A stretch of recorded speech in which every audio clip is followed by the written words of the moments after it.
ថ្ងៃនេះធ្វើស្រីមបំពងបាទបង្គា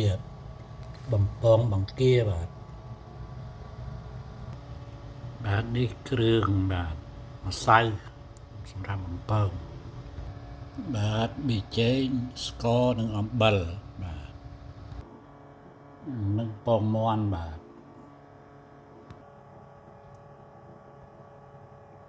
ដាក់អំបិលប៊ីចេងស្ករបាទដាក់ពងមាន់បាទនេះលើកទី1របស់ខ្ញុំបាទសាកល្បងបាទរបៀបថ្មីបាទ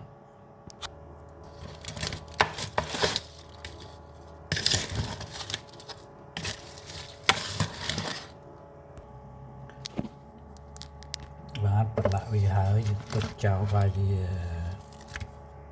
20 minút 5-10 ឬក៏20 minútសិនបាទ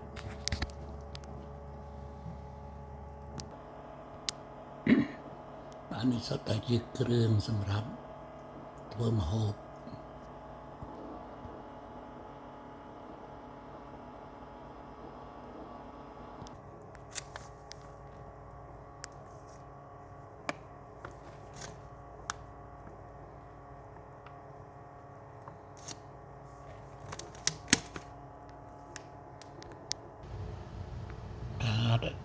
ប្រឡាក់ម្សៅរួចរាល់ហើយបាទ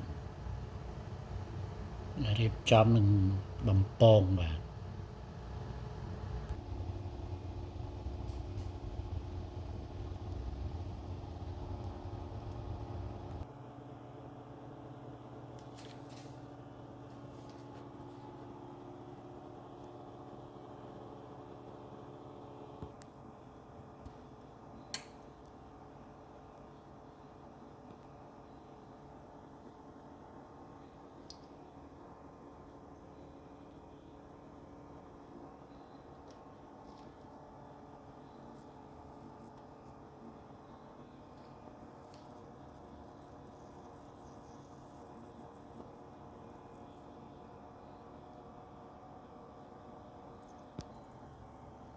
បាទបន្តិចទៀតប្រេងក្តៅល្មមអាចបំពងបាននឹងបា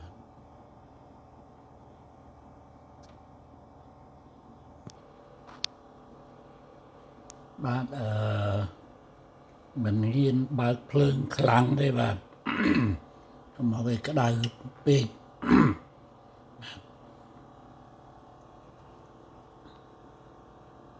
ត្រៀមរួចស្រេចបានសម្ភារៈសម្រាប់ប្រើប្រាស់បា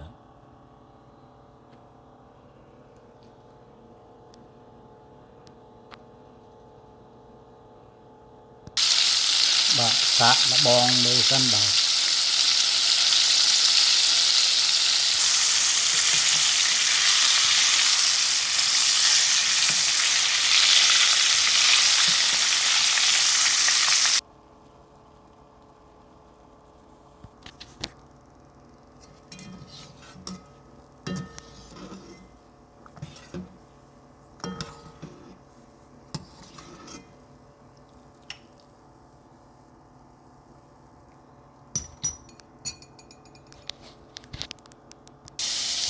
បងប្អូនមើល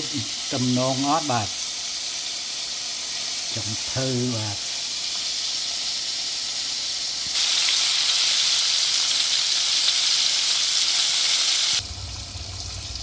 ាទតំណងបាទ